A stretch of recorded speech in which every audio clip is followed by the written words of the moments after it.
La main enchantée de Gérard de Nerval. Chapitre 1. La place Dauphine. Rien n'est beau comme ces maisons du siècle XVIIe, dont la place royale offre une si majestueuse réunion. Quand leurs faces de briques, entremêlées et encadrées de cordons et de coins de pierre, et quand leurs fenêtres hautes sont enflammées des rayons splendides du couchant, vous vous sentez aller voir la même vénération que devant une cour des parlements assemblés en robes rouges, à revers d'hermine. Et si ce n'était un puéril rapprochement, on pourrait dire que la longue table verte, où ces redoutables magistrats sont rangés en carré, figure un peu ce bandeau de tilleuls qui borde les quatre faces de la place royale et en complète la grave harmonie. Il est une autre place dans la ville de Paris, qui ne cause pas moins de satisfaction par sa régularité et son ordonnance, et qui est en triangle, à peu près ce que l'autre est en carré. Elle a été bâtie sous le règne de Henri le Grand, qui la nomma place Dauphine. Et l'on admira alors le peu de temps qu'il fallut à ces bâtiments pour couvrir tout le terrain vague de l'île de la Gourdaine. Ce fut un cruel déplaisir que l'envahissement de ce terrain, pour les clercs qui venaient s'y ébattre à grand bruit, et pour les avocats qui venaient y méditer leur plaidoyer. Promenade si verte et si fleurie, au sortir de l'infecte cour du palais. À peine ces trois rangées de maisons furent-elles dressées sur leurs portiques lourds, chargées et sillonnées de bossages et de refends. À peine furent-elles revêtues de leurs briques, percées de leurs croisées à balustres, et chaperonnées de leurs combles massifs, que la nation des gens de justice envahit la place entière, chacun suivant son grade et ses moyens, c'est-à-dire en raison inverse de l'élévation des étages. Cela devint une sorte de cour des miracles au grand pied, une truanderie de larrons privilégiés, repère de la gente chicanouse, comme les autres de la gente argotique, celui-ci en briques et en pierre, les autres en boue et en bois. Dans une de ces maisons composant la place Dauphine, habitait vers les dernières années du règne de Henri le Grand un personnage assez remarquable, ayant pour nom Gaudino Chevassu, et pour titre lieutenant civil du prévôt de Paris. Charge bien lucrative et pénible à la fois en ce siècle, où les larrons étaient beaucoup plus nombreux qu'ils ne sont aujourd'hui, tant la probité a diminué depuis dans notre pays de France, et où le nombre des filles folles de leur corps était beaucoup plus considérable, tant nos mœurs se sont dépravées. L'humanité ne change en guère, on peut dire comme un vieil auteur, que moins il y a de fripons aux galères, plus il y en a dehors. Il faut bien dire aussi que les larrons de ce temps-là étaient moins ignobles que ceux d'une autre, et que ce misérable métier était alors une sorte d'art que des jeunes gens de famille ne dédaignaient pas d'exercer. Bien des capacités refoulées au dehors, et au pied d'une société de barrières et de privilèges, se développaient fortement dans ce sens. Ennemi plus dangereux aux particuliers qu'à l'État, dont la machine eût peut-être éclaté sans cet échappement. Aussi, sans nul doute, la justice d'alors usait-elle de ménagement envers les larrons distingués? Et personne n'exerçait plus volontiers cette tolérance que notre lieutenant civil de la place Dauphine, pour des raisons que vous connaîtrez. En revanche, nul n'était plus sévère pour les maladroits. Cela payait pour les autres, et garnissait les gibets, dont Paris alors était ombragé, suivant l'expression de Daubigné, à la grande satisfaction des bourgeois, qui n'en étaient que mieux volés, et au grand perfectionnement de l'art de l'autruche. Gaudino Chevassus était un petit homme replet, qui commençait à grisonner, et y prenait grand plaisir, contre l'ordinaire des vieillards, parce qu'en blanchissant, ses cheveux devaient perdre nécessairement le ton un peu chaud qu'ils avaient de naissance, ce qui lui avait valu le nom désagréable de Rousseau, que ses connaissances substituaient aussi impropre, comme plus aisé à prononcer et à retenir. Il avait ensuite des yeux bigles très éveillés, quoique toujours à demi fermés, sous leurs épais sourcils, avec une bouche assez fendue, comme les gens qui aiment à rire. Et cependant, bien que ses traits eussent un air de malice, presque continuel, on ne l'entendait jamais rire à grands éclats. Et comme disent nos pères, rire d'un pied en carré. Seulement toutes les fois qu'il lui échappait quelque chose de plaisant, il le ponctuait à la fin d'un « ah » ou d'un « oh » poussé du fond des poumons, mais unique et d'un effet singulier.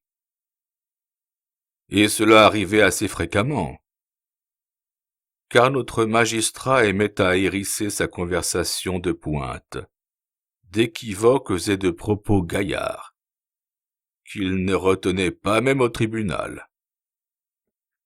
Du reste, c'était un usage général des gens d'Europe de ce temps, qui a passé aujourd'hui presque entièrement à ceux de la province. Pour l'achever de peindre, il faudrait lui planter à l'endroit ordinaire un nez long et carré du bout, et puis des oreilles assez petites, non bordées, et d'une finesse d'organe à entendre sonner un quart d'écu d'un quart de lieue, et une pistole de bien plus loin. C'est à ce propos que certains plaideurs ayant demandé si monsieur le lieutenant civil n'avait pas quelques amis qu'on pût solliciter et employer auprès de lui, on lui répondit qu'en effet il y avait des amis dont le Rousseau faisait grand état, que c'était entre autres Monseigneur le Doublon, Messire le Ducat, et même Monsieur l'Écu, qu'il fallait en faire agir plusieurs ensemble, et que l'on pouvait s'assurer d'être chaudement servi. Chapitre 2. D'une idée fixe. Il est des gens qui ont plus de sympathie pour telle ou telle grande qualité, telle ou telle vertu singulière.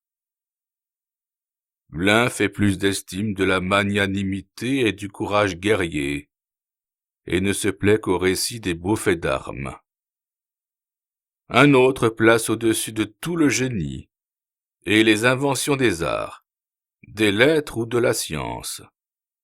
D'autres sont plus touchés de la générosité et des actions vertueuses, par où l'on secourt ses semblables, et l'on se dévoue pour leur salut, chacun suivant sa pente naturelle.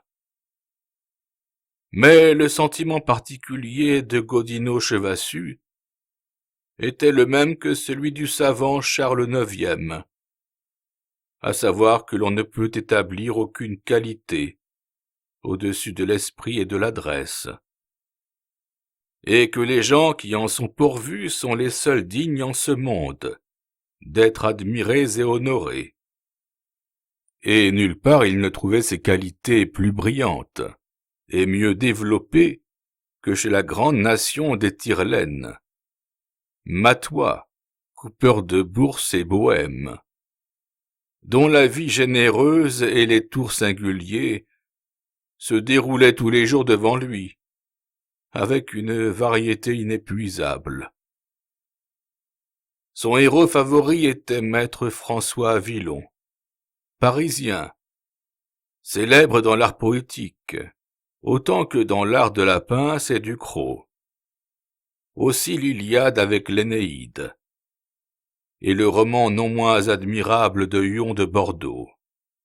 Il les eût donnés pour le poème des Repus franches, et même encore pour la légende de Maître Feffeux, qui sont les épopées versifiées de la nation truande, les illustrations de Du Bellay, Aristoteles Peripoliticon et le Cymbalum Mundi, lui paraissaient bien faibles à côté du jargon, suivi des états généraux du royaume de l'argot, et des dialogues du polisson et du malingreux, par un courtaud de Boutanche, qui maquille en Mollanche, en la Vergne de Tours, et imprimé avec autorisation du roi de Thunes, Fiacre l'emballeur, Tours 1603. Et comme naturellement ceux qui font cas d'une certaine vertu ont le plus grand mépris pour le défaut contraire, il n'était pas de gens qui lui fussent si odieux que les personnes simples, d'entendement épais et d'esprit peu compliqué. Cela allait au point qu'il eût voulu changer entièrement la distribution de la justice, et que lorsqu'il se découvrait quelque larronnerie grave, on pendit non point le voleur, mais le volé. C'était une idée, c'était la sienne. Il pensait y voir le seul moyen de hâter l'émancipation intellectuelle du peuple, et de faire arriver les hommes du siècle à un progrès suprême d'esprit, d'adresse et d'invention, qu'il disait être la vraie couronne de l'humanité et la perfection la plus agréable à Dieu. Voilà pour la morale. Et quant à la politique, il lui était démontré que le vol organisé sur une grande échelle favorisait plus que toute chose la division des grandes fortunes et la circulation des moindres, d'où seulement peuvent résulter pour les classes inférieures le bien-être et l'affranchissement. Vous entendez bien que c'était seulement la bonne et double piperie qui le ravissait. Les subtilités et patelinages des vrais clercs de Saint-Nicolas, les vieux tours de maître Gonin, conservés depuis 200 ans dans le sel et dans l'esprit, et que Villon le Vilonneur était son compère, et non point des routiers tels que les Guillery ou le capitaine Carrefour. Certes, le scélérat qui plantait sur une grande route dépouille brutalement un voyageur des armées, lui était aussi en horreur qu'à tous les bons esprits, de même que ceux qui, sans autre effort d'imagination, pénètrent avec effraction dans quelque maison isolée, la pillent, et souvent en égorgent les maîtres. Mais s'il eût connu ce trait d'un larron distingué, qui, perçant une muraille pour s'introduire dans un logis, prit soin de figurer son ouverture en un trèfle gothique, pour que le lendemain, s'apercevant du vol, on vit bien qu'un homme de goût et d'art l'avait exécuté. Certes, maître Godineux-Chevassus eût estimé celui-là beaucoup plus haut que Bertrand de Clasquin, ou l'empereur César, et c'est peu dire. Chapitre 3. les grègues du magistrat.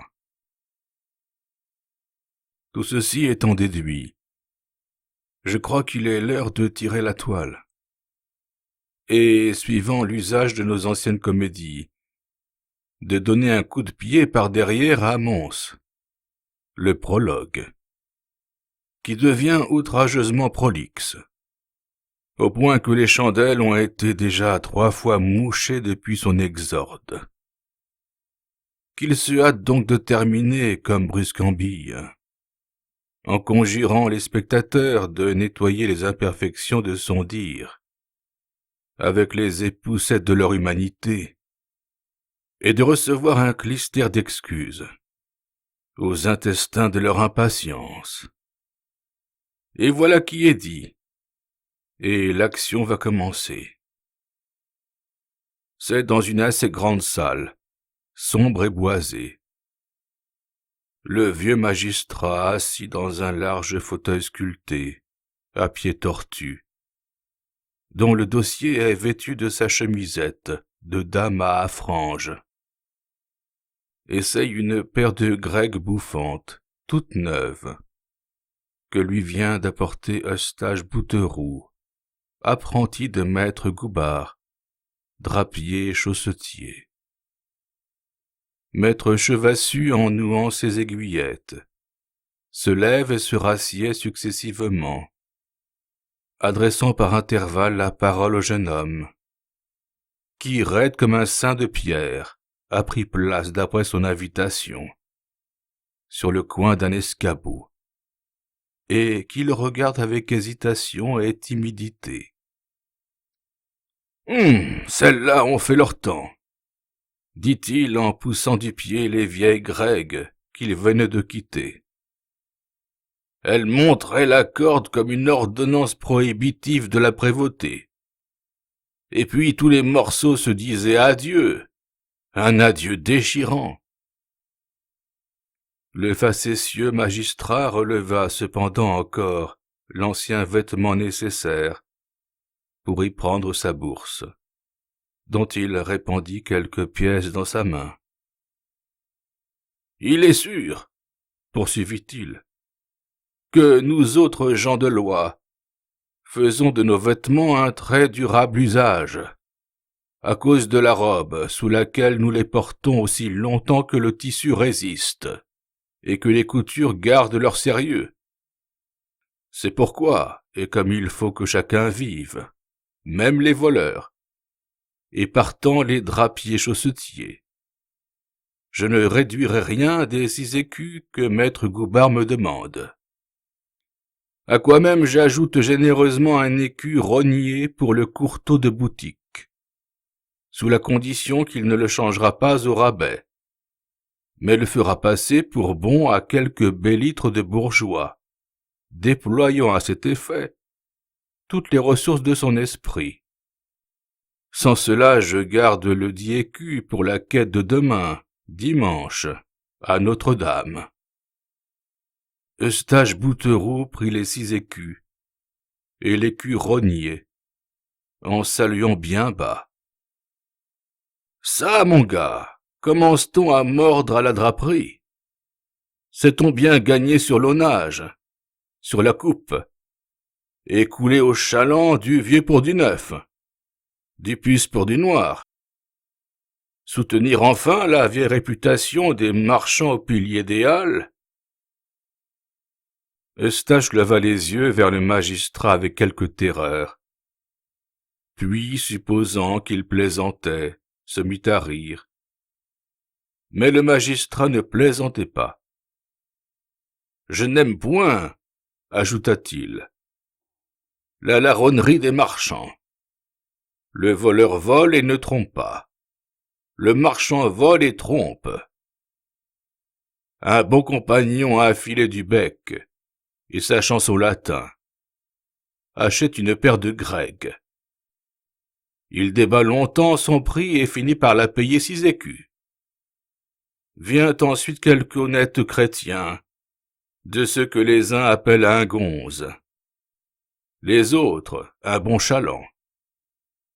S'il arrive qu'il prenne une paire de grègues exactement pareille à l'autre, et que, confiant au chaussetier, qui jure de sa probité par la Vierge et les saints, il la paye 8 écus. Je ne le plaindrai pas, car c'est un sot. Mais pendant que le marchand, comptant les 2 sommes qu'il a reçues, prend dans sa main et fait sonner avec satisfaction les 2 écus, qui sont la différence de la seconde à la première, passe devant sa boutique un pauvre homme qu'on mène aux galères, pour avoir tiré d'une poche quelques sales mouchoirs troués.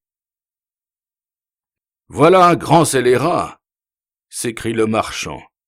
« Si la justice était juste, le gredin serait roué vif et j'irais le voir, » poursuit-il, tenant toujours dans sa main les 2 écus. « Eustache, que penses-tu qu'il arriverait si, selon le vœu du marchand, la justice était juste ?» Eustache Bouteroue ne riait plus. Le paradoxe était trop inouï pour qu'il songeât à y répondre, et la bouche d'où il sortait le rendait presque inquiétant. Maître Chevassus, voyant le jeune homme ébahi comme un loup pris au piège, se mit à rire avec son rire particulier, lui donna une tape légère sur la joue et le congédia. Eustache descendit tout pensif l'escalier à balustre de pierre. Quoiqu'il entendît de loin, dans la cour du palais, la trompette de Galinette la Galine, bouffon du célèbre opérateur Géronimo, qui appelait les badauds à ses facéties et à l'achat des drogues de son maître. Il y fut sourd cette fois, et se mit en devoir de traverser le Pont-Neuf pour gagner le quartier des Halles. Chapitre 4. Le Pont-Neuf. Le Pont-Neuf, achevé sous Henri IV, est le principal monument de ce règne. Rien ne ressemble à l'enthousiasme que sa vue excita. Lorsqu'après de grands travaux il eut entièrement traversé la Seine de ses 12 enjambées, et rejoint plus étroitement les 3 cités de la maîtresse ville.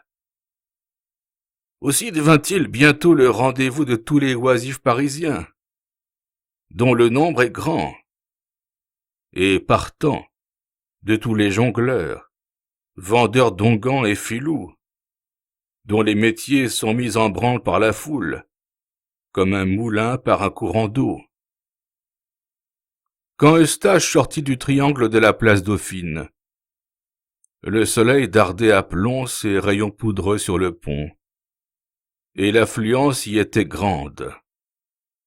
Les promenades les plus fréquentées de toutes à Paris, étant d'ordinaire celles qui ne sont fleuries que d'étalages, terrassées que de pavés, ombragées que de murailles et de maisons.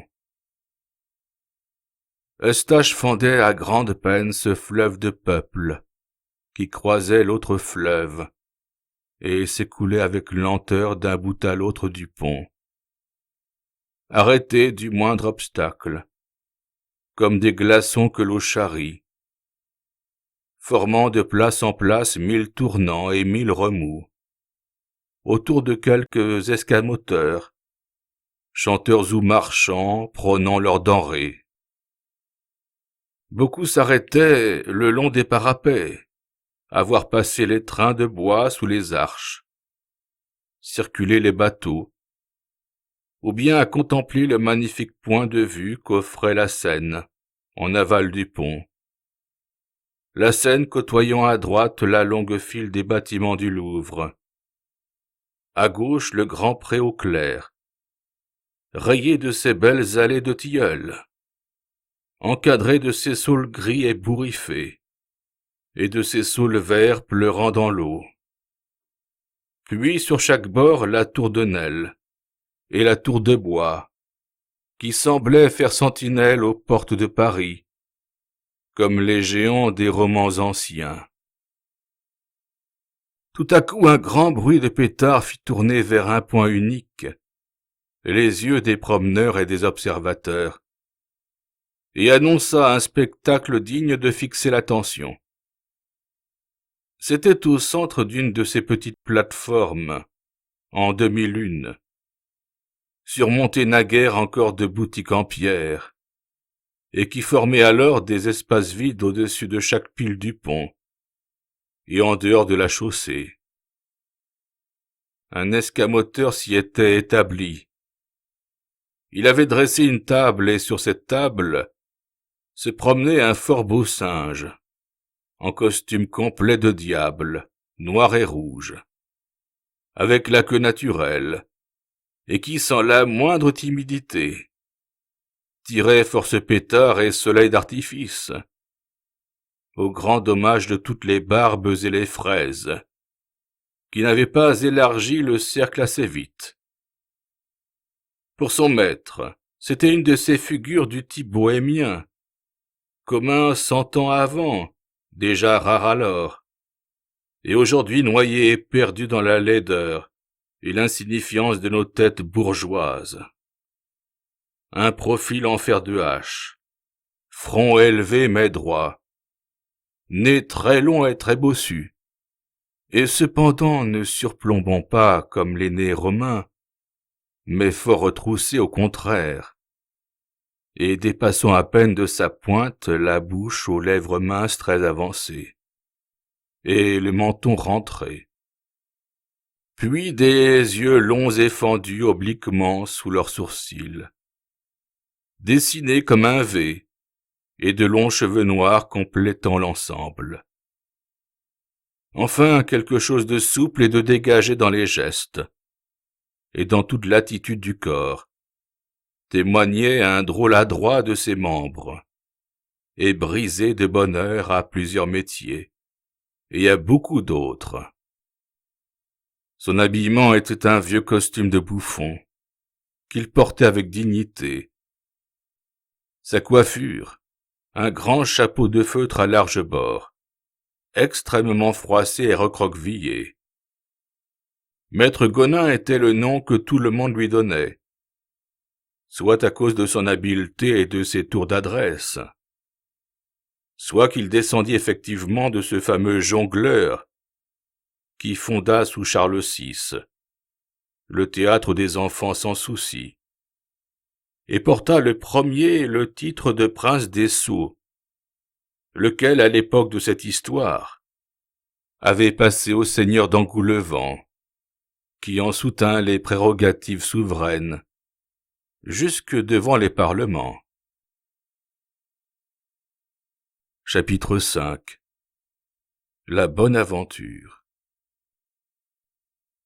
L'escamoteur, voyant amasser un assez bon nombre de gens, commença quelques tours de gobelets qui excitèrent une bruyante admiration. Il est vrai que le compère avait choisi sa place dans la demi-lune, avec quelques desseins, et non pas seulement en vue de ne point gêner la circulation, comme il paraissait, car de cette façon il n'avait les spectateurs que devant lui et non derrière. C'est que véritablement l'art n'était pas alors ce qu'il est devenu aujourd'hui, où l'escamoteur travaille entouré de son public. Les tours de gobelets terminés, le singe fit une tournée dans la foule, recueillant force monnaie, dont il remerciait très galamment, en accompagnant son salut d'un petit cri assez semblable à celui du grillon. Mais les tours de gobelets n'étaient que le prélude d'autre chose, et par un prologue fort bien tourné, le nouveau maître Gonin annonça qu'il avait en outre le talent de prédire l'avenir, par la cartomancie, la chiromancie et les nombres pythagoriques, ce qui ne pouvait se payer, mais qu'il ferait pour un seul, dans la seule vue d'obliger. En disant cela, il battait un grand jeu de cartes, et son singe, qu'il nommait Pacolet, les distribua ensuite avec beaucoup d'intelligence à tous ceux qui tendirent la main. Quand il eut satisfait à toutes les demandes, son maître appela successivement les curieux dans la demi-lune, par le nom de leurs cartes, et leur prédit à chacun leur bonne ou mauvaise fortune, tandis que Pacolet, à qui il avait donné un oignon pour le loyer de son service, amusait la compagnie par les contorsions que ce régal lui occasionnait, enchanté à la fois et malheureux, riant de la bouche et pleurant de l'œil, faisant à chaque coup de dent un grognement de joie et une grimace pitoyable. Eustache Boutereau, qui avait pris une carte aussi, se trouva le dernier appelé. Maître Gonin regarda avec attention sa longue et naïve figure, et lui adressa la parole d'un ton emphatique. « Voici le passé. Vous avez perdu, père et mère. Vous êtes depuis 6 ans apprenti drapier sous les piliers des Halles. Voici le présent. Votre patron vous a promis sa fille unique. Il compte se retirer et vous laisser son commerce. Pour l'avenir, tendez-moi votre main. » Eustache, très étonné, tendit sa main. L'escamoteur en examina curieusement les lignes, fronça le sourcil avec un air d'hésitation et appela son singe, comme pour le consulter. Celui-ci prit la main, la regarda, puis s'allant poster sur l'épaule de son maître, sembla lui parler à l'oreille. Mais il agitait seulement ses lèvres très vite, comme font ces animaux lorsqu'ils sont mécontents. « Chose bizarre !» s'écria enfin maître Gonin. « Qu'une existence si simple d'élabore, si bourgeoise, tende vers une transformation si peu commune, vers un but si élevé. Ah, mon jeune Coquardeau, vous ramperez votre coque. Vous irez haut, très haut. Vous mourrez plus grand que vous n'êtes. » Bon, dit Eustache en soi-même, c'est que ces gens-là vous promettent toujours. Mais comment donc sait-il les choses qu'il m'a dites en premier? Cela est merveilleux, à moins toutefois qu'il ne me connaisse de quelque part. Cependant il tira de sa bourse l'écu rogné du magistrat, en priant l'escamoteur de lui rendre sa monnaie. Peut-être avait-il parlé trop bas, mais celui-ci n'entendit point, car il reprit ainsi en roulant l'écu dans ses doigts. « Je vois assez que vous savez vivre. Aussi j'ajouterai quelques détails à la prédiction très véritable, mais un peu ambiguë, que je vous ai faite. Oui, mon compagnon, bien vous a pris de ne me point solder d'un sol, comme les autres. Encore que votre écu perde un bon quart. Mais n'importe, cette blanche pièce vous sera un miroir éclatant, où la vérité pure va se refléter. Mais, observa Eustache, ce que vous m'avez dit de mon élévation, n'était-ce donc pas la vérité? Vous m'avez demandé votre bonne aventure, et je vous l'ai dite. Mais la glose y manquait. Ça, comment comprenez-vous le but élevé que j'ai donné à votre existence, dans ma prédiction? Je comprends que je puis devenir syndic des drapiers chaussetiers, marguilliers, échevins. C'est bien rentré de pique noire, bien trouvé sans chandelle. Et pourquoi pas le grand sultan des Turcs, l'Amourabaquin? Et non, non, monsieur mon ami, c'est autrement qu'il faut l'entendre. Et puisque vous désirez une explication de cet oracle sibyllin, je vous dirai que dans notre style, aller haut est pour ceux qu'on envoie garder les moutons à la lune, de même que aller loin pour ceux qu'on envoie écrire leur histoire dans l'océan, avec des plumes de 15 pieds. Ah bon? Mais si vous m'expliquiez encore votre explication, je comprendrais sûrement. Ce sont deux phrases honnêtes pour remplacer deux mots, gibet et galère. Vous irez haut et moi loin. Cela est parfaitement indiqué chez moi par cette ligne médiane, traversée à angle droit d'autres lignes moins prononcées. Chez vous, par une ligne qui coupe celle du milieu sans se prolonger au-delà, et une autre les traversant obliquement toutes deux. Le gibet! S'écria Eustache. Est-ce que vous tenez absolument à une mort horizontale? Observa maître Gonin. Ce serait puéril, d'autant que vous voici assuré d'échapper à toutes sortes d'autres fins, où chaque homme mortel est exposé. De plus, il est possible que lorsque messire le gibet vous lèvera par le cou à bras tendus, vous ne soyez plus qu'un vieil homme dégoûté du monde et de tout. Mais voici que midi sonne, et c'est l'heure où l'ordre du prévôt de Paris nous chasse du Pont-Neuf, jusqu'au soir. Or, s'il vous faut jamais quelque conseil, quelque sortilège, charme ou philtre à votre usage, dans le cas d'un danger, d'un amour ou d'une vengeance, je demeure là-bas au bout du pont, dans le château Gaillard. Voyez-vous bien d'ici cette tourelle à pignon? Un mot encore, s'il vous plaît, dit Eustache en tremblant. Serais-je heureux en mariage? Amenez-moi votre femme, et je vous le dirai. Pacolet, une révérence à monsieur et un baise-main. L'escamoteur plia sa table, la mit sous son bras, prit le singe sur son épaule, et se dirigea vers le château Gaillard, en ramageant entre ses dents un air très vieux. Chapitre 6. Croix et misère.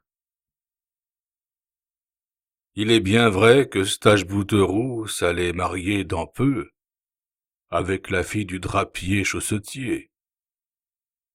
C'était un garçon sage, bien entendu dans le commerce, et qui n'employait point ses loisirs à jouer à la boule ou à la paume, comme bien d'autres, mais à faire des comptes, à lire le bocage des 6 corporations, et à apprendre un peu d'espagnol, qu'il était bon qu'un marchand sût parler, comme aujourd'hui l'anglais, à cause de la quantité de personnes de cette nation qui habitaient dans Paris.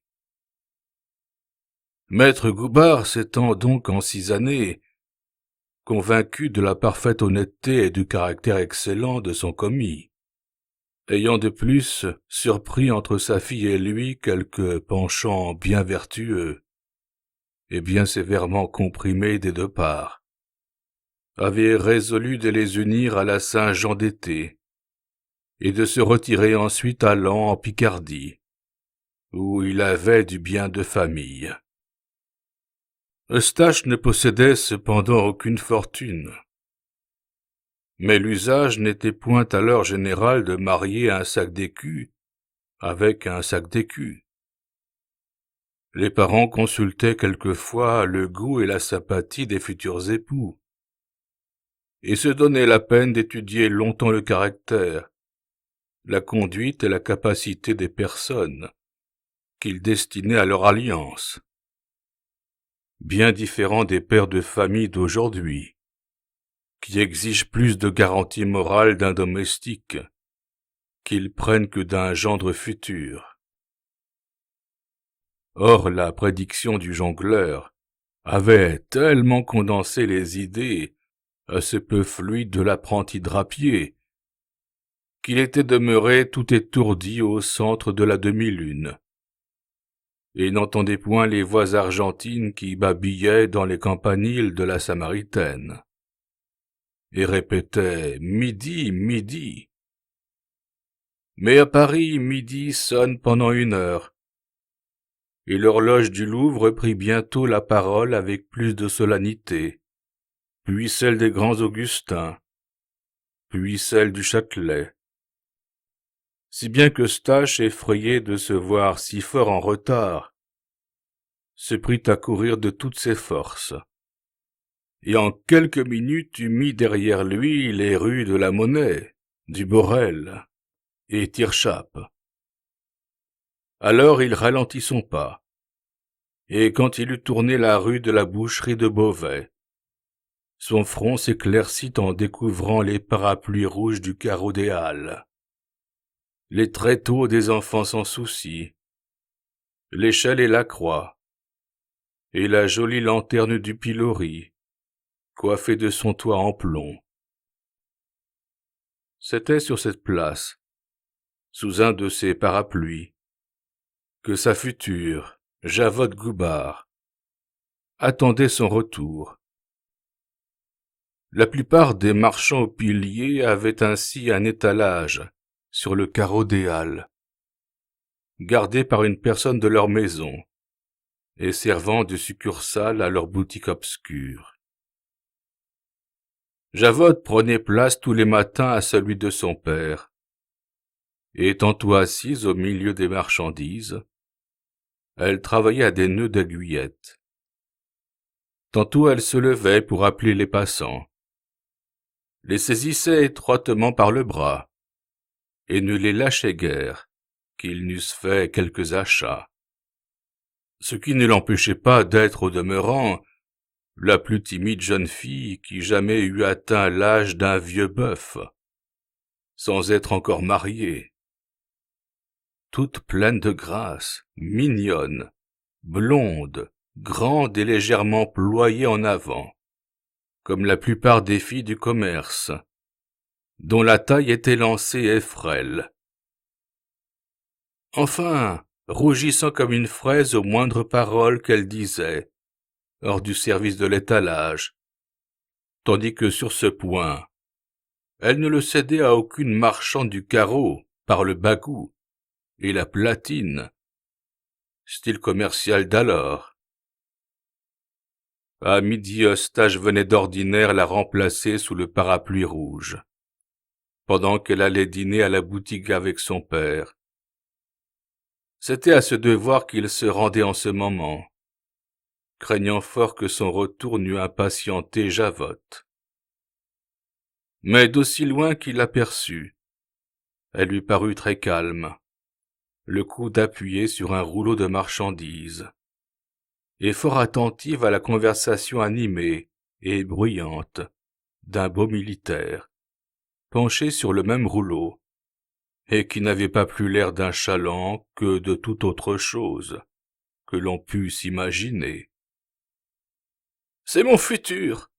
dit Javotte en souriant à l'inconnu, qui fit un léger mouvement de tête, sans changer de situation. Seulement il toisait le commis de bas en haut, avec ce dédain que les militaires témoignent pour les personnes de l'état bourgeois, dont l'extérieur est peu imposant. « Il a un faux air d'un trompette de chez nous, observa-t-il gravement. Seulement l'autre a plus de corporence dans les jambes.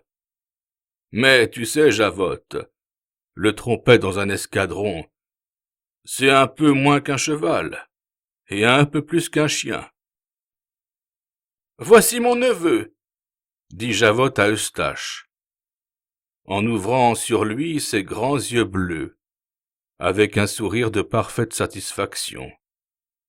« Il a obtenu un congé pour venir à notre noce. Comme cela se trouve bien, n'est-ce pas? Il est arquebusier à cheval. Oh, le beau corps!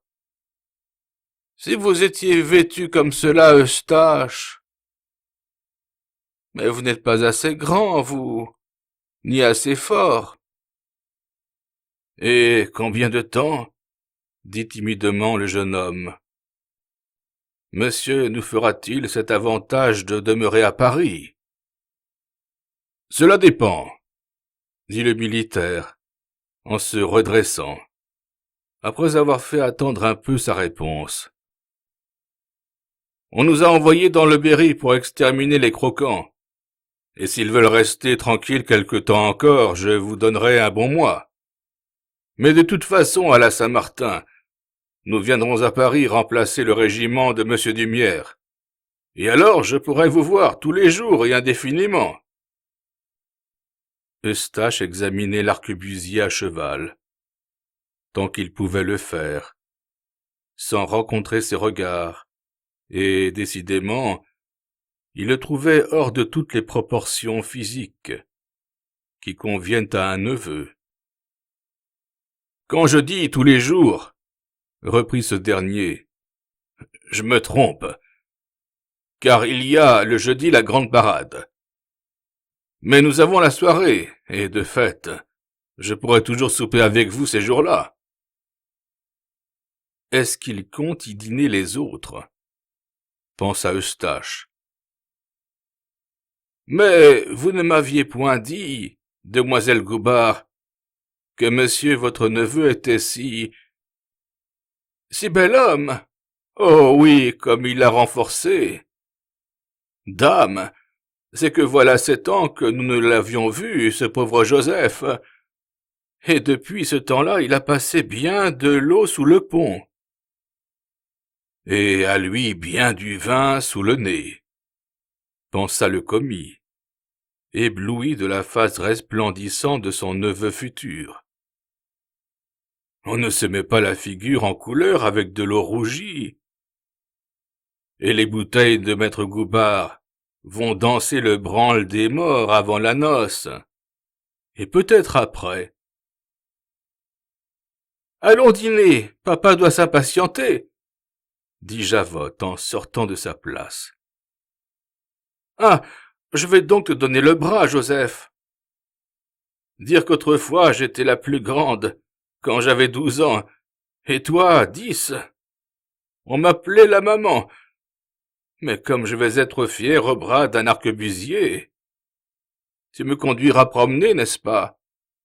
Je sors si peu, je ne puis pas y aller seul, et le dimanche soir il faut que j'assiste au salut, parce que je suis de la confrérie de la Vierge, au Saint-Innocent.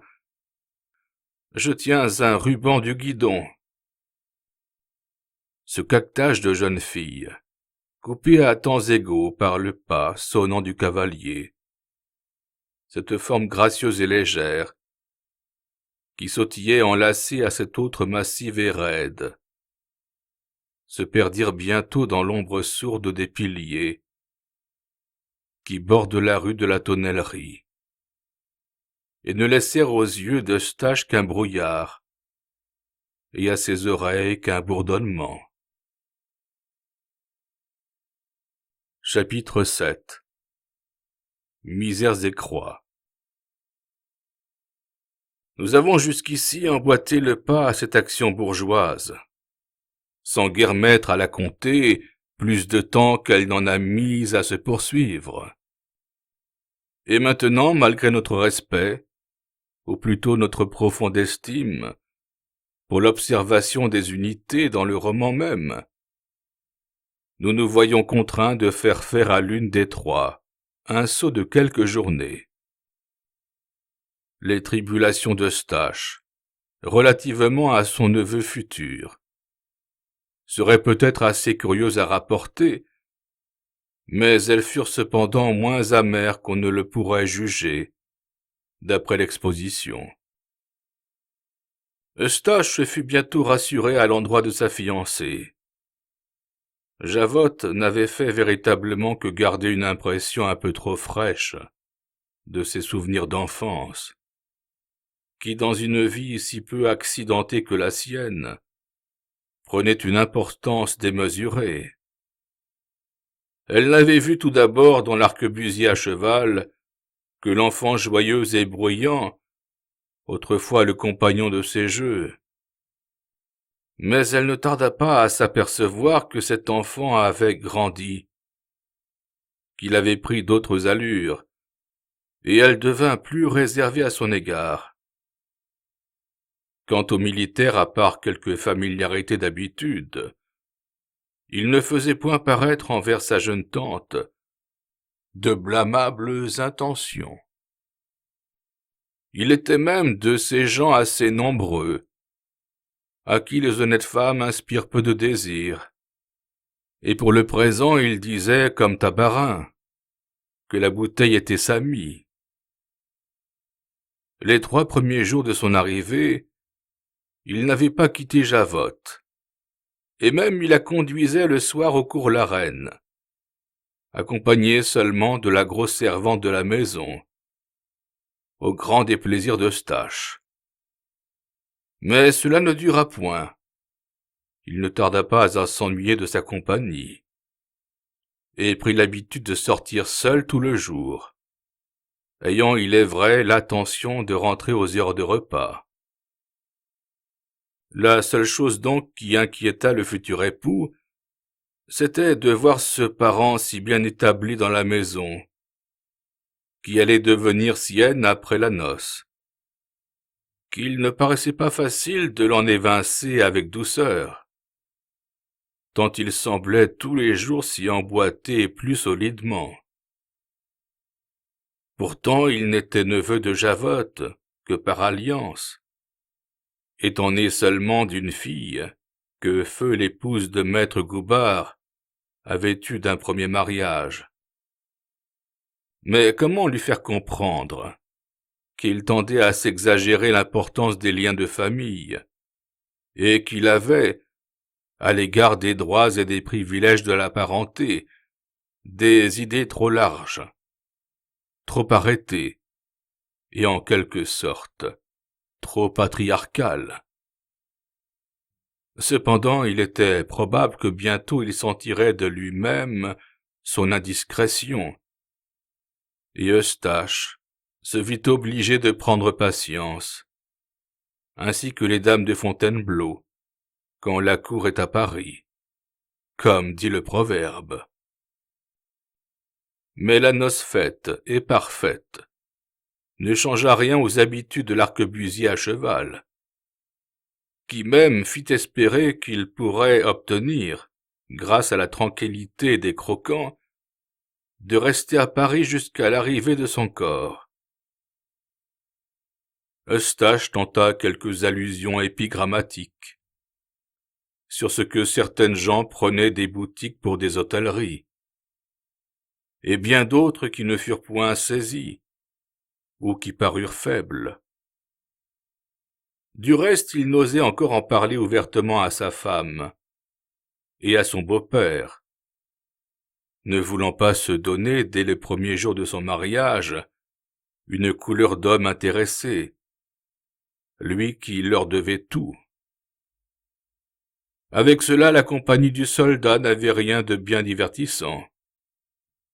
Sa bouche n'était que la cloche perpétuelle de sa gloire, laquelle était fondée moitié sur ses triomphes dans les combats singuliers, qui le rendaient la terreur de l'armée, moitié sur ses prouesses contre les croquants, malheureux paysans français, à qui les soldats du roi Henri faisaient la guerre, pour n'avoir pu payer la taille, et qui ne paraissaient pas près de jouir de la célèbre poule au pot.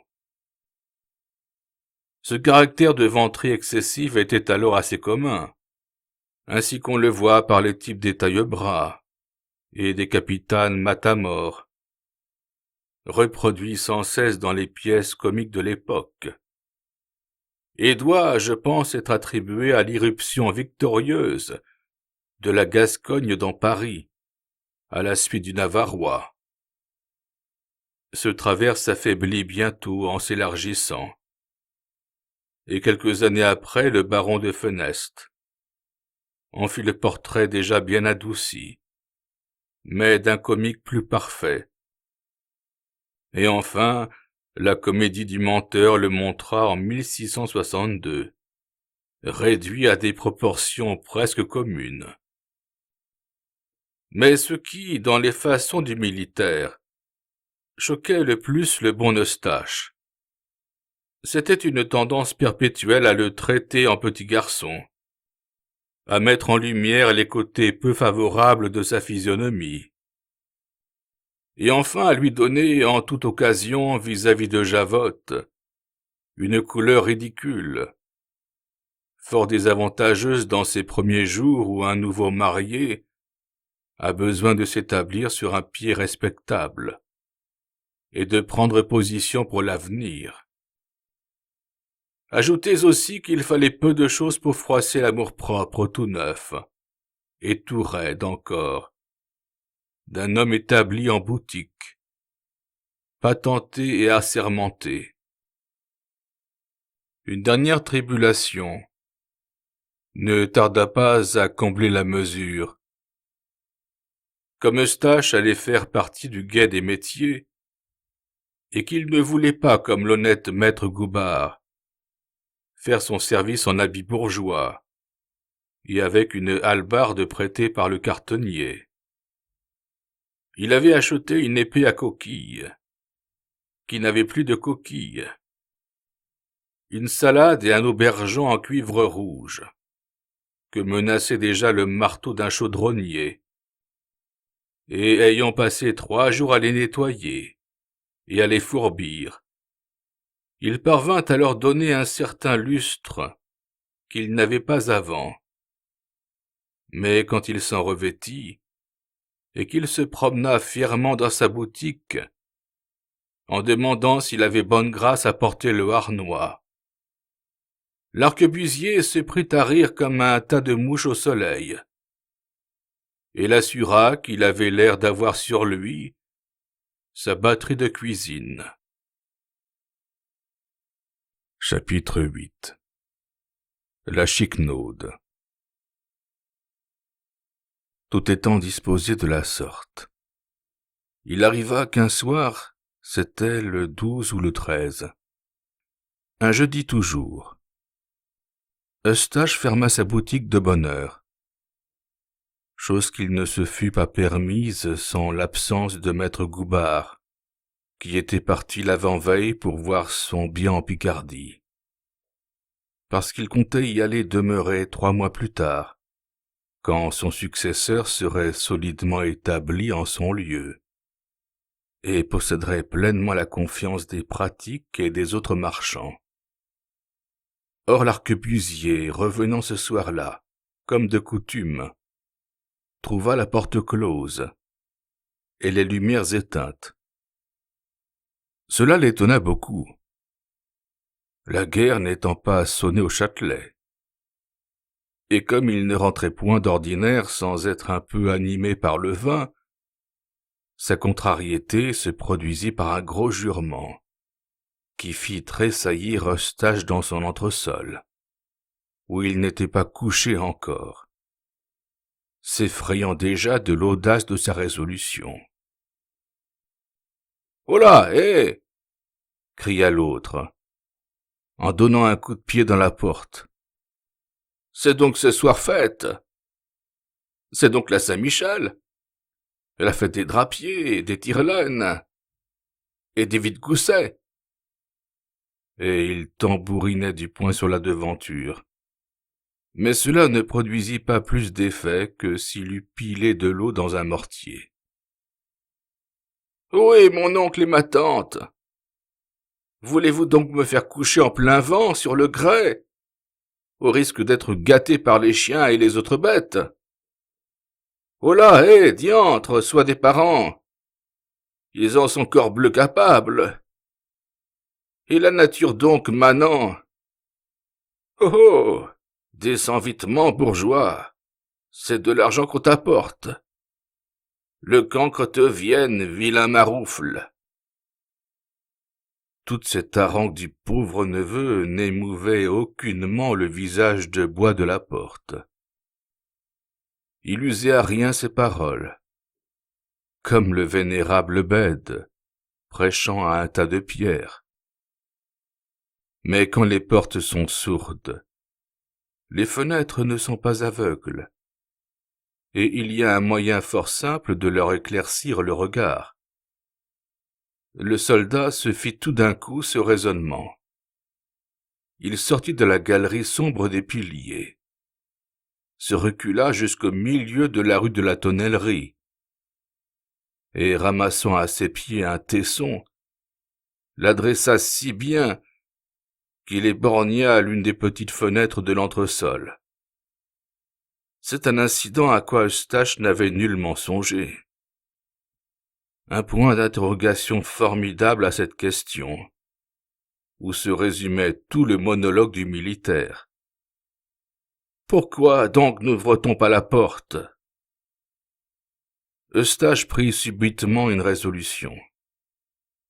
Car un couard qui s'est monté la tête ressemble à un vilain qui se met en dépense et pousse toujours les choses à l'extrême. Mais de plus, il avait à cœur de se bien montrer une fois devant sa nouvelle épouse, qui pouvait avoir pris pour lui peu de respect, en le voyant depuis plusieurs jours servir de quintaine aux militaires, avec cette différence que la quintaine rend quelquefois de bons coups pour ceux qu'on lui porte continuellement. Il tira donc son feutre de travers, et eut dégringolé l'escalier étroit de son entresol, avant que Javotte songeât à l'arrêter.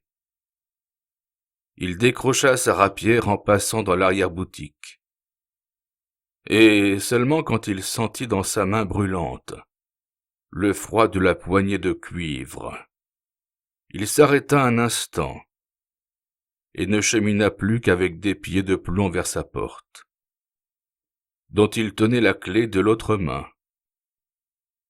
Mais une seconde vitre qui se cassa avec grand bruit, et les pas de sa femme qu'il entendit derrière les siens, lui rendirent toute son énergie. Il ouvrit précipitamment la porte massive, et se planta sur le seuil avec son épée nue, comme l'archange à lui du paradis terrien. Que veut donc ce coureur de nuit? Ce méchant ivrogne a un sous le pot? Ce casseur de plats fêlés?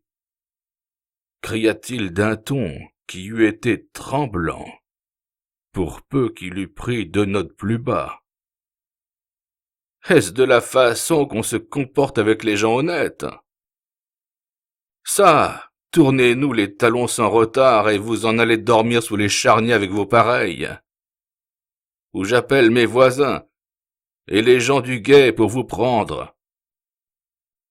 Oh oh, voilà comme tu chantes à présent, coqsigru. On t'a donc sifflé ce soir avec une trompette? Oh bien, c'est différent. J'aime à te voir parler tragiquement comme Tranche-Montagne. Et les gens de cœur sont mes mignons. Viens ça que je t'accole, Picrochole. Va-t'en, ribleur. Entends-tu les voisins s'éveiller au bruit, et qui vont te conduire au premier corps de garde, comme un affronteur et un larron? Va-t'en donc sans plus d'esclandre, et ne reviens point. Mais, au contraire, le soldat s'avançait entre les piliers, ce qui émoussa un peu la fin de la réplique d'Eustache. « C'est bien parlé, dit-il à ce dernier. La vie est honnête et mérite qu'on le paye. » Le temps de compter 2, il était tout prêt, et avait lâché sur le nez du jeune marchand drapier une chiquenaude, à le lui rendre cramoisi. « Garde tout si tu n'as pas de monnaie, s'écria-t-il. Et sans adieu, mon oncle. Eustache ne put endurer patiemment cet affront, plus humiliant encore qu'un soufflet, devant sa nouvelle épousée, et nonobstant les efforts qu'elle faisait pour le retenir, il s'élança vers son adversaire, qui s'en allait, et lui porta un coup de taillant, qui eût fait honneur au bras du preux Roger, si l'épée eût été une balisarde. Mais elle ne coupait plus depuis les guerres de religion, et n'entama point le buffle du soldat. celui-ci lui saisit aussitôt les 2 mains dans les siennes, de telle sorte que l'épée tomba d'abord, et qu'ensuite le patient se mit à crier si haut qu'il ne le pouvait davantage, allongeant de furieux coups de pied sur les bottes molles de son tourmenteur. Heureusement que Javotte s'interposa, car les voisins regardaient bien la lutte par leurs fenêtres, mais ne songeaient guère à descendre pour y mettre fin. Et Eustache, tirant ses doigts bleuâtres de l'étau naturel, qui les avait serrés, eut à les frotter longtemps pour leur faire perdre la figure carrée qu'ils y avaient prise. « Je ne te crains pas !» s'écria-t-il, « et nous nous reverrons. Trouve-toi, si tu as seulement le cœur d'un chien. Trouve-toi demain matin au Préauclair, à 6 heures bélître, et nous nous battrons à mort, coupe-jarret. L'endroit est bien choisi, mon championnet, et nous ferons en gentilhomme. À demain, donc, par Saint-Georges. La nuit te paraîtra courte. » Le militaire prononça ces mots avec un ton de considération qu'il n'avait pas montré jusque-là. Eustache se retourna fièrement vers sa femme. Son cartel avait grandi de 6 empans. Il ramassa son épée et poussa sa porte à grand bruit. Chapitre 9. Le château Gaillard. Le jeune marchand drapier, se réveillant, se trouva tout dégrisé de son courage de la veille. Il ne fit point difficulté de s'avouer qu'il avait été très ridicule, en proposant un duel à l'arquebusier, lui qui ne savait manier d'autre arme que la demi-aune, dont il s'était excrimé souvent du temps de son apprentissage, avec ses compagnons, dans le clos des Chartreux. Partant, il ne tarda guère à prendre la ferme résolution de rester chez lui, et de laisser son adversaire promener son bec jaune dans le Préauclair, en se balançant sur ses pieds comme un oison bridé. Quand l'heure fut passée, il se leva, ouvrit sa boutique et ne parla point à sa femme de la scène de la veille, comme elle évita de son côté d'y faire la moindre allusion. Ils déjeunèrent silencieusement, après quoi Javotte alla, comme à l'ordinaire, s'établir sous le parapluie rouge, laissant son mari occupé avec sa servante à visiter une pièce de drap et à en marquer les défauts. Il faut bien dire qu'il tournait souvent les yeux vers la porte et tremblait à chaque instant que son redoutable parent ne vint lui reprocher sa couardise et son manque de parole. Or, vers 8h30, il aperçut de loin l'uniforme de l'arquebusier poindre sous la galerie des piliers, encore baigné d'ombre comme un reître de Rembrandt, qui luit par 3 paillettes, celle du morion, celle du haubert et celle du nez. Funeste apparition qui s'agrandissait et s'éclaircissait rapidement, et dont le pas métallique semblait battre chaque minute de la dernière heure du drapier. Mais le même uniforme ne recouvrait point le même moule, et pour parler plus simplement, c'était un militaire compagnon de l'autre, qui s'arrêta devant la boutique d'Eustache, remis à grand-peine de sa frayeur, et lui adressa la parole d'un ton très calme et très civil. Il lui fit connaître d'abord que son adversaire l'ayant attendu pendant 2 heures au lieu du rendez-vous, sans le voir arriver, et jugeant qu'un accident imprévu l'avait empêché de s'y rendre, retournerait le lendemain à la même heure au même endroit. Il demeurerait le même espace de temps, et que si c'était sans plus de succès, il se transporterait ensuite à sa boutique, lui couperait les 2 oreilles, et les lui mettrait dans sa poche, comme avait fait en 1605 le célèbre Brusquet à un écuyer du duc de Chevreuse pour le même sujet, action qui obtint l'applaudissement de la cour, et fut généralement trouvée de bon goût.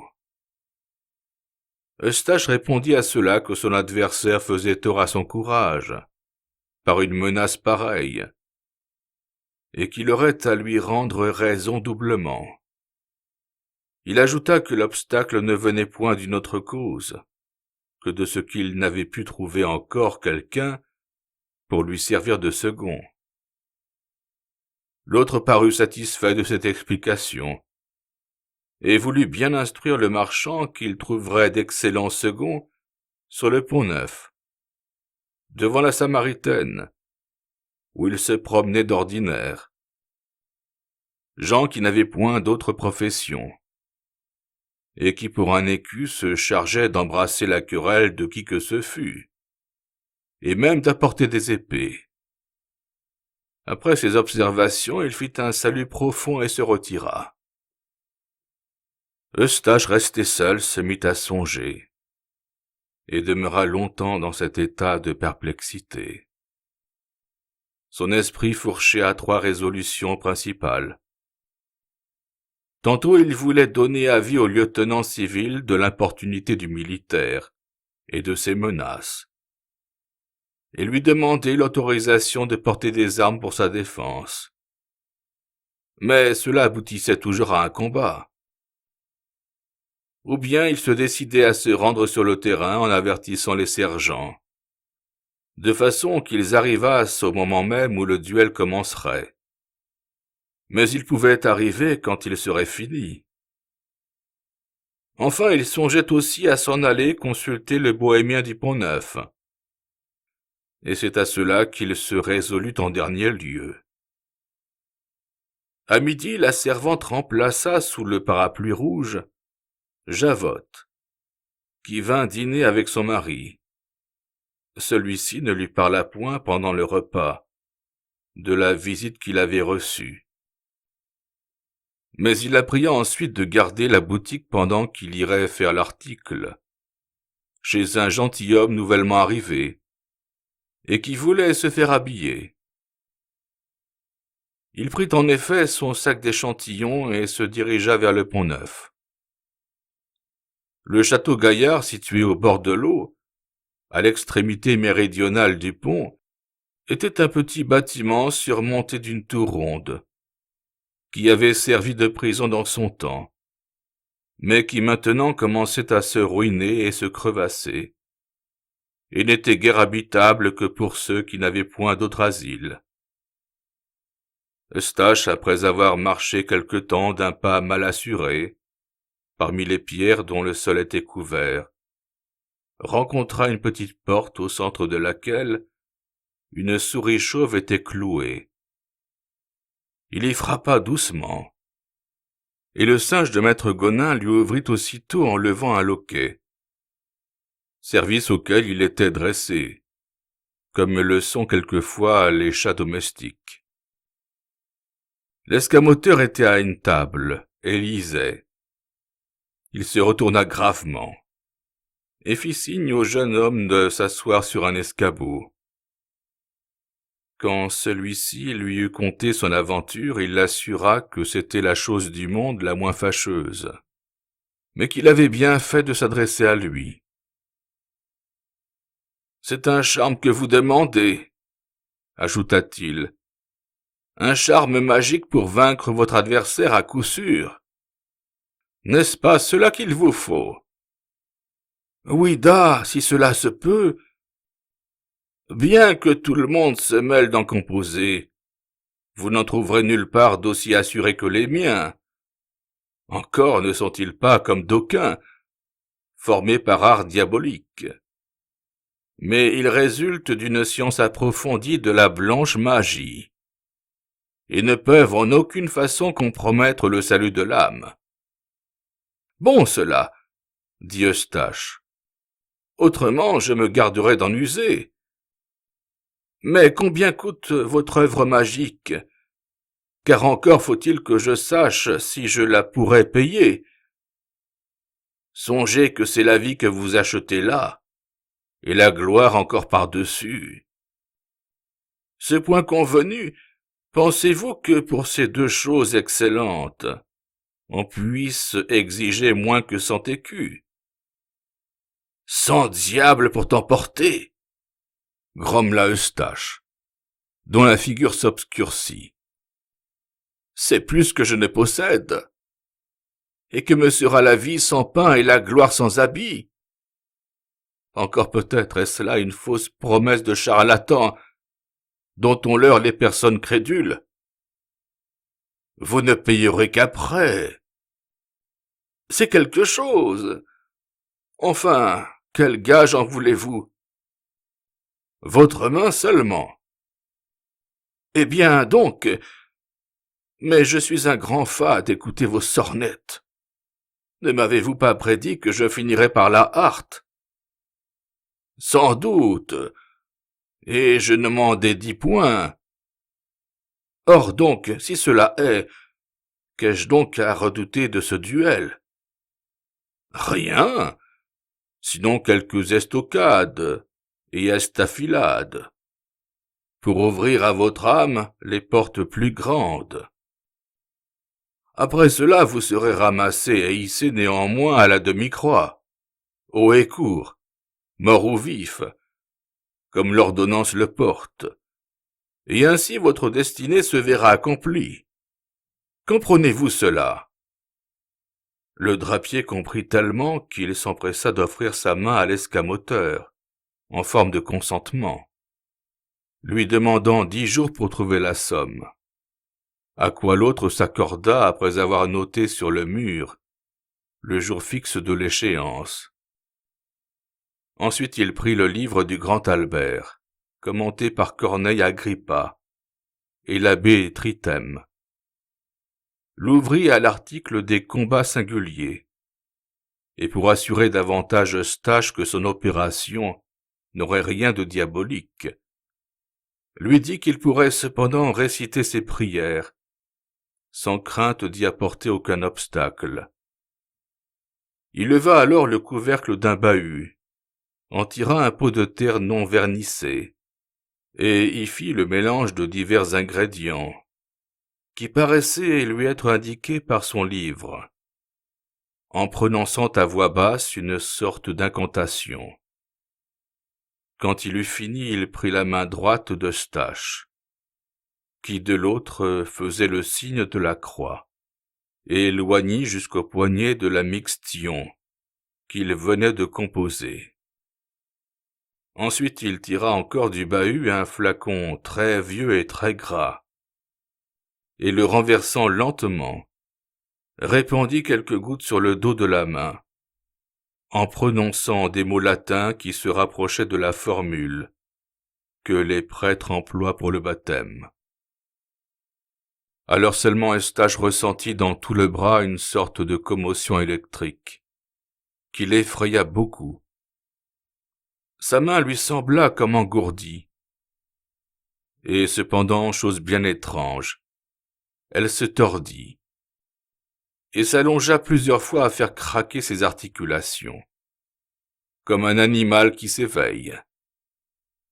Puis il ne sentit plus rien. La circulation parut se rétablir, et maître Gonin s'écria que tout était fini, et qu'il pouvait bien à présent défier à l'épée les plus raides plumets de la cour et de l'armée, et leur percer des boutonnières pour tous les boutons inutiles, dont la mode surchargeait alors leurs vêtements. Chapitre 10. Le pré au clair. Le lendemain matin, 4 hommes traversaient les vertes allées du pré au clair, en cherchant un endroit convenable et suffisamment écarté. Arrivés au pied du petit coteau qui bordait la partie méridionale, ils s'arrêtèrent sur l'emplacement d'un jeu de boules. qui leur parut un terrain très propre à s'escrimer commodément. Alors Eustache et son adversaire mirent bas leur pourpoint, et les témoins les visitèrent selon l'usage, sous la chemise et sous les chausses. Le drapier n'était pas sans émotion, mais pourtant il avait foi dans le charme du bohémien, car on sait que jamais les opérations magiques, charmes, filtres et envoûtements n'eurent plus de crédit qu'à cette époque, où ils donnèrent lieu à tant de procès, dont les registres des parlements sont remplis, et dans lesquels les juges eux-mêmes partageaient la crédulité générale.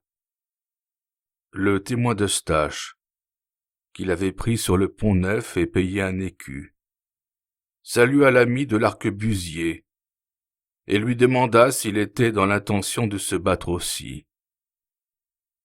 L'autre lui ayant fait réponse que non, il se croisa les bras avec indifférence, et se recula pour voir faire les champions.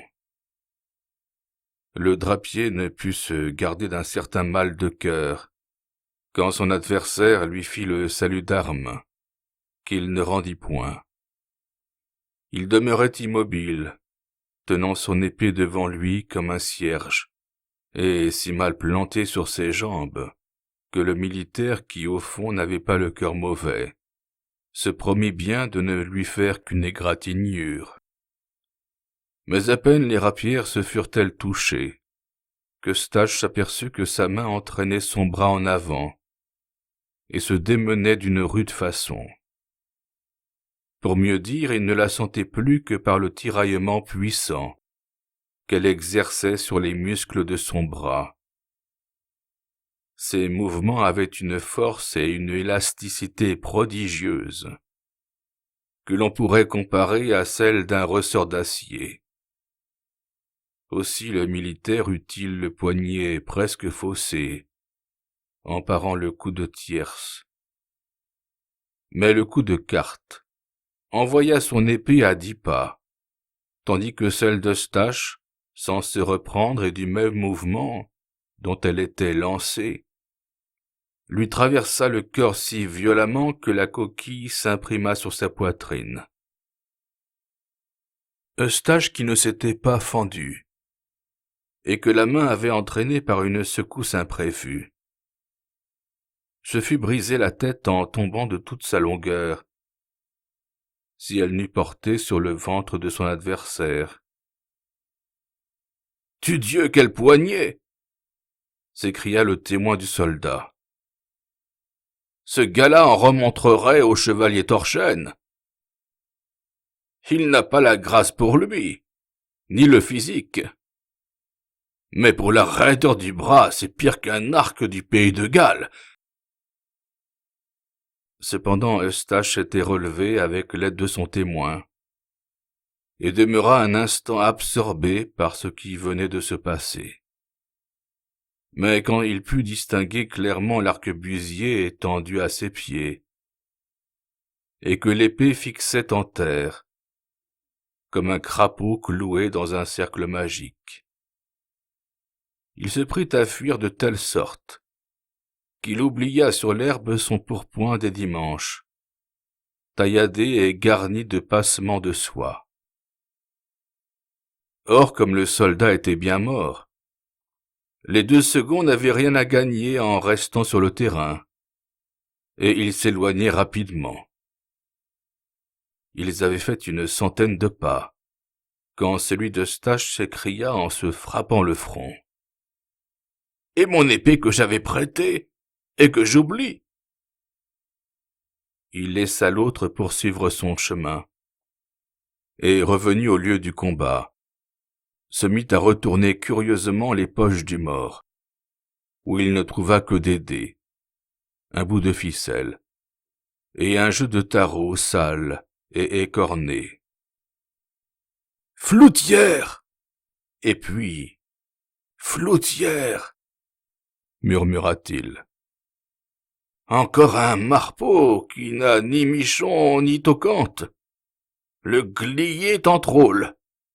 Souffleur de mèche! L'éducation encyclopédique du siècle nous dispense d'expliquer dans cette phrase autre chose que le dernier terme, lequel faisait allusion à l'état d'arquebusier du défunt. Notre homme n'osant rien emporter de l'uniforme, dont la vente l'eût pu compromettre, se borna à tirer les bottes du militaire, les roula sous sa cape, avec le pourpoint d'Eustache, et s'éloigna en maugréant. Chapitre 11. Obsession.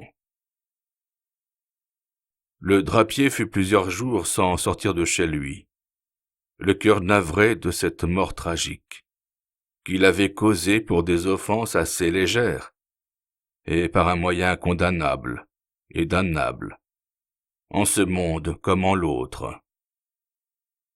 Il y avait des instants où il considérait tout cela comme un rêve, et n'eût été son pourpoint oublié sur l'herbe, témoin irrécusable qui brillait par son absence. Il eût démenti l'exactitude de sa mémoire. Un soir enfin il voulut se brûler les yeux à l'évidence, et se rendit au préau clair comme pour s'y promener. Sa vue se troubla en reconnaissant le jeu de boules, où le duel avait eu lieu, et il fut obligé de s'asseoir. Des procureurs y jouaient comme c'est leur usage avant souper, et Eustache, dès que le brouillard qui couvrait ses yeux se fut dissipé, crut distinguer sur le terrain uni, entre les pieds écartés de l'un d'eux, une large plaque de sang. Il se leva convulsivement et pressa sa marche pour sortir de la promenade, ayant toujours devant les yeux la plaque de sang qui, gardant sa forme, se posait sur tous les objets où son regard s'arrêtait en passant, comme ces taches livides qu'on voit longtemps voltiger autour de soi quand on a fixé les yeux sur le soleil.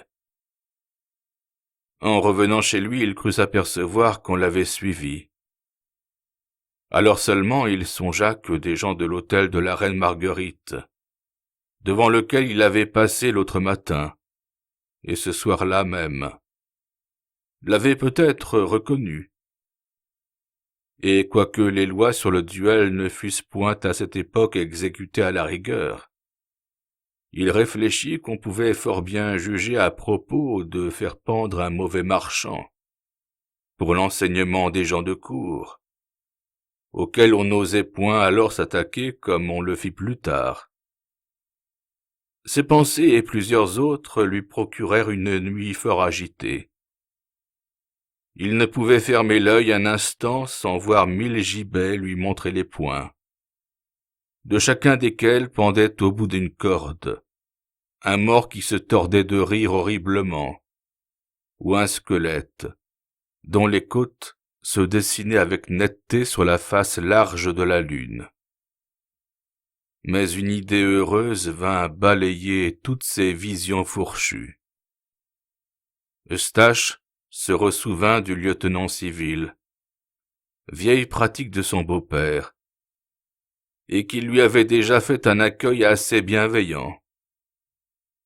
Il se promit d'aller le lendemain le trouver, et de se confier entièrement à lui, persuadé qu'il le protégerait au moins en considération de Javotte, qu'il avait vue et caressée toute petite, et de maître Goubard, dont il faisait grande estime.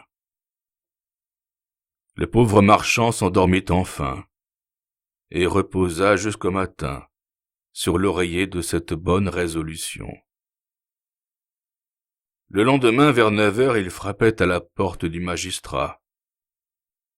Le valet de chambre, supposant qu'il venait pour prendre mesure d'habit ou pour proposer quelque achat, l'introduisit aussitôt près de son maître, qui, à demi renversé dans un grand fauteuil à oreillettes, faisait une lecture réjouissante. Il tenait à la main l'ancien poème de Merlin-Coxet et se délectait singulièrement du récit des prouesses de Balde, le vaillant prototype de Pantagruel, et plus encore des subtilités et larronneries sans égale de Singard, ce grotesque patron sur lequel notre panurge se modela si heureusement. Maître Chevassu en était à l'histoire des moutons, dont Singard débarrasse la nef en jetant à la mer celui qui l'a payé, et que tous les autres suivent aussitôt, quand il s'aperçut de la visite qui lui venait, et posant le livre sur une table, se tourna vers son drapier d'un air de belle humeur. Il le questionna sur la santé de sa femme et de son beau-père, et lui fit toutes sortes de plaisanteries banales, touchant son nouvel état de marié. Le jeune homme prit occasion de ce propos pour en venir à son aventure, et, ayant récité toute la suite de sa querelle avec l'arquebusier, encouragé par l'air paterne du magistrat, lui fit aussi l'aveu du triste dénouement qu'elle avait eu. L'autre le regarda avec le même étonnement que s'il eût été le bon géant fracasse de son livre, ou le fidèle Falquet qui avait l'arrière-train d'un lévrier, au lieu de maître Eustache-Bouteroux, marchant sous les piliers. Car encore qu'il eût appris déjà que l'on soupçonnait le dit Eustache, il n'avait pu donner la moindre créance à ce rapport, à ce fait d'armes d'une épée clouant contre terre à un soldat du roi, attribué à un courteau de boutique, aux deux tailles comme Gribouille ou Triboulet. Mais quand il ne put douter davantage du fait, il assura le pauvre drapier qu'il ferait de tout son pouvoir pour assourdir la chose, et pour dépister de sa trace les gens de justice, lui promettant, pourvu que les témoins ne l'accusassent point, qu'il pourrait bientôt vivre en repos et franc du collier. Maître Chevassu l'accompagnait même jusqu'à la porte, en lui réitérant ses assurances, quand, au moment de prendre humblement congé de lui, Eustache s'avisa de lui appliquer un soufflet, à lui effacer la figure.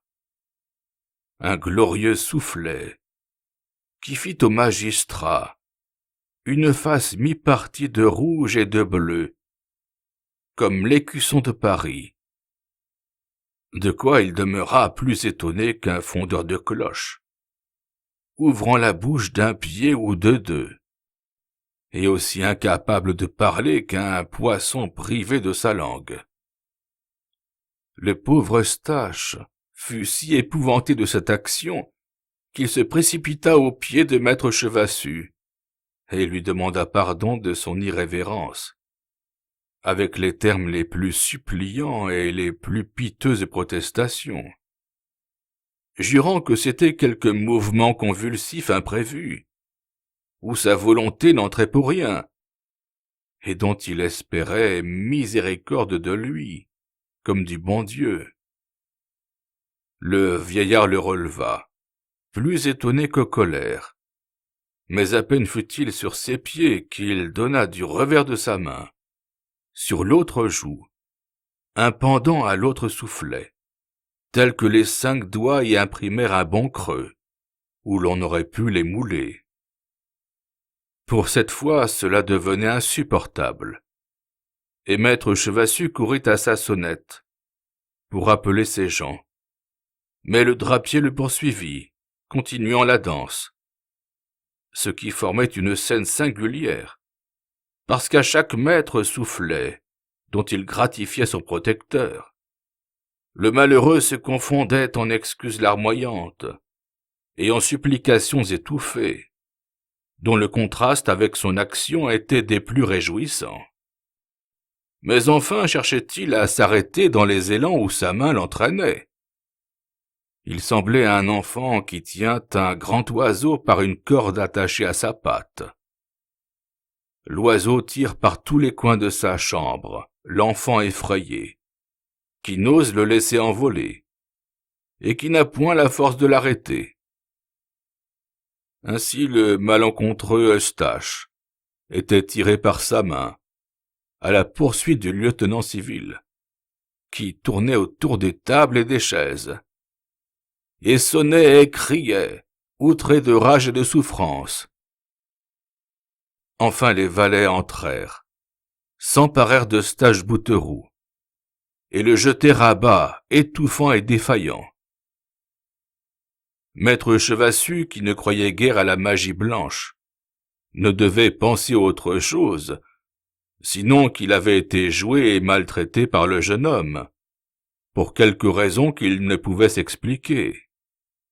Aussi fit-il chercher les sergents, auxquels il abandonna son homme sous la double accusation de meurtre en duel et d'outrage manuel à un magistrat, dans son propre logis.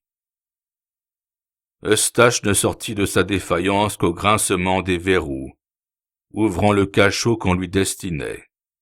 « Je suis innocent !» cria-t-il au geôlier qui l'y poussait. « Ô vertu bleue !» lui répliqua gravement cet homme. « Où donc croyez-vous être ? Nous n'en avons jamais ici que de cela. » Chapitre 12. D'Albert le Grand et de la mort. Eustache avait été descendu dans une de ces logettes du Châtelet, dont Cyrano disait qu'en l'y voyant, on l'eût pris pour une bougie sous une ventouse. « Si l'on me donne, ajoutait-il après en avoir visité tous les recoins ensemble, par une pirouette. Si l'on me donne ce vêtement de roc pour un habit, il est trop large. Si c'est pour un tombeau, il est trop étroit. Les pouilles ont des dents plus longues que le corps, et l'on y souffre sans cesse de la pierre, qui n'est pas moins douloureuse pour être extérieure. » Là notre héros put faire à loisir des réflexions sur sa mauvaise fortune, et maudire le fatal secours qu'il avait reçu de l'escamoteur, qui avait distrait ainsi un de ses membres de l'autorité naturelle de sa tête, d'où toutes sortes de désordres devaient résulter forcément. Aussi sa surprise fut-elle grande de le voir un jour descendre en son cachot, et lui demander d'un ton calme comment il s'y trouvait. « Que le diable te pende avec tes tripes, méchant hâbleur et jeteur de sorts !» lui fit-il, « pour tes enchantements damnés. »« Qu'est-ce donc ?» répondit l'autre. « Suis-je cause pourquoi vous n'êtes pas venu le 10e jour, faire lever le charme en m'apportant la somme dite? Et savais-je aussi qu'il vous fallut si vite cet argent ?» dit Eustache un peu moins haut. « À vous, qui faites de l'or à volonté, comme l'écrivain Flamel. »« Point, point !» fit l'autre. « C'est bien le contraire. J'y viendrai sans doute à ce grand œuvre hermétique, étant tout à fait sur la voie, mais je n'ai encore réussi qu'à transmuer l'or fin en un fer très bon et très pur. Secret qu'avait aussi trouvé le grand Raymond Lulle sur la fin de ses jours. « La belle science !» dit le drapier. « Ça, vous venez donc m'ôter d'ici à la fin. Pardigue, c'est bien raison, et je n'y comptais plus guère. Voici justement l'enclouure, mon compagnon. C'est en effet à quoi je compte bientôt réussir. que d'ouvrir ainsi les portes sans clé, pour rentrer et sortir. Et vous allez voir par quelle opération on y parvient. » Disant cela, le bohémien tira de sa poche son livre d'Albert le Grand, et à la clarté de la lanterne qu'il avait apportée, il lut le paragraphe qui suit. « Moyen héroïque dont se servent les scélérats pour s'introduire dans les maisons. On prend la main coupée d'un pendu, qu'il faut lui faire acheter avant la mort. On la plonge, en ayant soin de la tenir presque fermée dans un vase de cuivre, contenant du zimac et du salpêtre, avec de la graisse de spondylis. On expose le vase à un feu clair de fougère et de verveine, de sorte que la main s'y trouve au bout d'un quart d'heure, parfaitement desséchée et propre à se conserver longtemps. Puis, ayant composé une chandelle avec de la graisse de veau marin et du sésame de Laponie, on se sert de la main comme d'un martinet pour y tenir cette chandelle allumée. Et par tous les lieux où l'on va, la portant devant soi, les barres tombent, les serrures s'ouvrent, et toutes les personnes que l'on rencontre demeurent immobiles. Cette main ainsi préparée reçoit le nom de main de gloire. »« Quelle belle invention !» s'écria Eustache Bouteroux. « Attendez donc. Quoique vous ne m'ayez pas vendu votre main, elle m'appartient cependant, parce que vous ne l'avez point dégagée au jour convenu.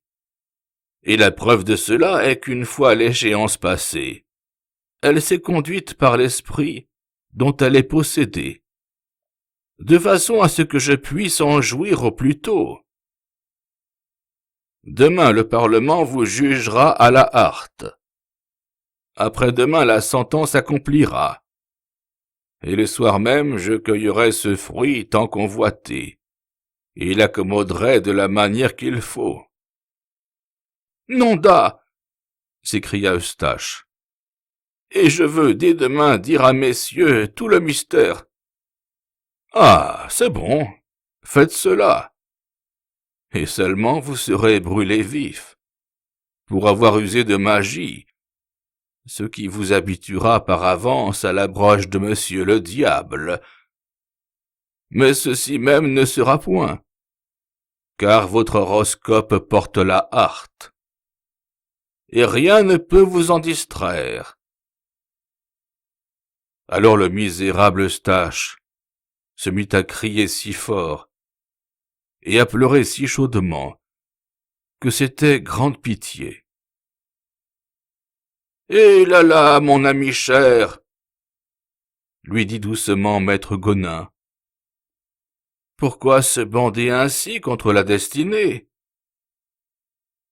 Sainte dame, c'est aisé de parler, » sanglota Eustache. « Mais quand la mort est là, toute proche... » »« Eh bien, qu'est-ce donc que la mort, que l'on s'en doive tant étonner ? Moi, j'estime la mort une rave. »« Nul ne meurt avant son heure, » dit Sénèque le tragique. « Êtes-vous donc seul son vassal, à cette dame Camarde ? Aussi le suis-je, et celui-là un tiers, un quart, Martin, Philippe. La mort n'a respect à aucun. Elle est si hardie qu'elle condamne, tue, et prend indifféremment pape, empereurs et rois, comme prévôts, sergents et autres tels canailles. Donc, ne vous affligez point de faire ce que tous les autres feront plus tard. Leur condition est plus déplorable que la vôtre. Car si la mort est un mal, elle n'est mal qu'à ceux qui ont à mourir. Ainsi vous n'avez plus qu'1 jour de ce mal, et la plupart des autres en ont 20 ou 30 ans, et davantage. Un ancien disait, « L'heure qui vous a donné la vie l'a déjà diminué. » Vous êtes en la mort pendant que vous êtes en la vie. Car quand vous n'êtes plus en vie, vous êtes après la mort. Ou pour mieux dire, et bien terminer, la mort ne vous concerne ni mort ni vif. Vif parce que vous êtes, mort parce que vous n'êtes plus. Qu'il vous suffise, mon ami, de ces raisonnements, pour vous bien encourager à boire cette absinthe sans grimace. Et méditez encore d'ici là un beau vers de Lucrétius, dont voici le sens. Vivez aussi longtemps que vous pourrez. Vous n'ôterez rien à l'éternité de votre mort. Après ces belles maximes, quintessenciées, des anciens et des modernes, subtilisées et sophistiquées dans le goût du siècle, Maître Gonin releva sa lanterne, frappa à la porte du cachot, que le geôlier vint lui rouvrir, et les ténèbres retombèrent sur le prisonnier, comme une chape de plomb. Chapitre 13, où l'auteur prend la parole. Les personnes qui désireront savoir tous les détails du procès d'Eustache-Bouteroue en trouveront les pièces dans les arrêts mémorables du Parlement de Paris, qui sont à la bibliothèque des manuscrits, et dont M. Paris leur facilitera la recherche, avec son obligeance accoutumée. Ce procès tient sa place alphabétique, immédiatement avant celui du baron de Bouteville. Très curieux aussi, à cause de la singularité de son duel avec le marquis de Bussy, où pour mieux braver les édits, il vint exprès de Lorraine à Paris, et se battit dans la place royale même, à 3 heures après-midi, et le propre 2 jours de Pâques, 1627. Mais ce n'est point de cela qu'il s'agit ici.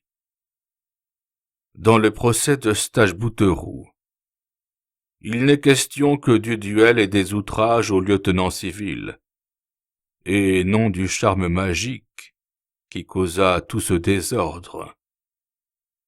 Mais une note annexée aux autres pièces renvoie au recueil des histoires tragiques de Belforest, édition de La Haye, celle de Rouen étant incomplète.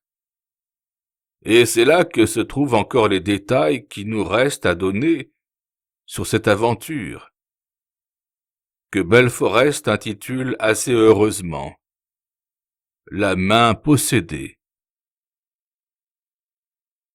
Chapitre 14. Conclusion. Le matin de son exécution, Eustache, que l'on avait logé dans une cellule mieux éclairée que l'autre, reçut la visite d'un confesseur, qui lui marmonna quelques consolations spirituelles, d'un aussi grand goût que celles du bohémien, lesquelles ne produisirent guère plus d'effet. C'était un tonsuré de ces bonnes familles, où l'un des enfants est toujours abbé de son nom.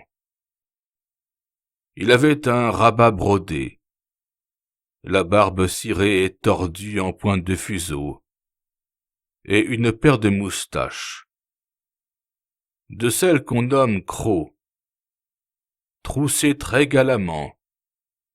Ses cheveux étaient fort frisés, et il affectait de parler un peu gras, pour se donner un langage mignard.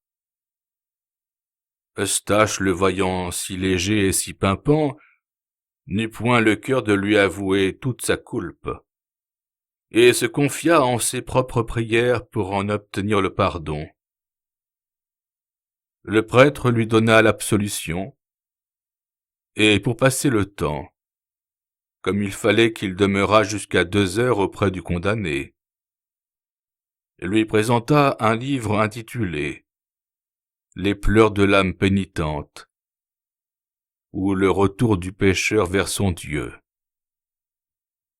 Eustache ouvrit le volume à l'endroit du privilège royal et se mit à le lire avec beaucoup de componction, commençant par « Henri, roi de France et de Navarre, à nos amés et féolx », etc., jusqu'à la phrase « à ses causes », voulant traiter favorablement le dit exposant. Là, il ne put s'empêcher de fondre en larmes, et rendit le livre, en disant que c'était fort touchant, et qu'il craignait trop de s'attendrir en lisant davantage. Alors le confesseur tira de sa poche un jeu de cartes fort bien peint, et proposa à son pénitent quelques parties, où il lui gagna un peu d'argent que Javotte lui avait fait passer pour qu'il pût se procurer quelque soulagement. Le pauvre homme ne songeait guère à son jeu, mais il est vrai aussi que la perte lui était peu sensible. À 2 heures, il sortit du Châtelet, tremblant le grelot, en disant les patenôtres du singe, et fut conduit sur la place des Augustins, entre les 2 arcades, formant l'entrée de la rue Dauphine et la tête du Pont-Neuf, où il eut l'honneur d'un gibet de pierre.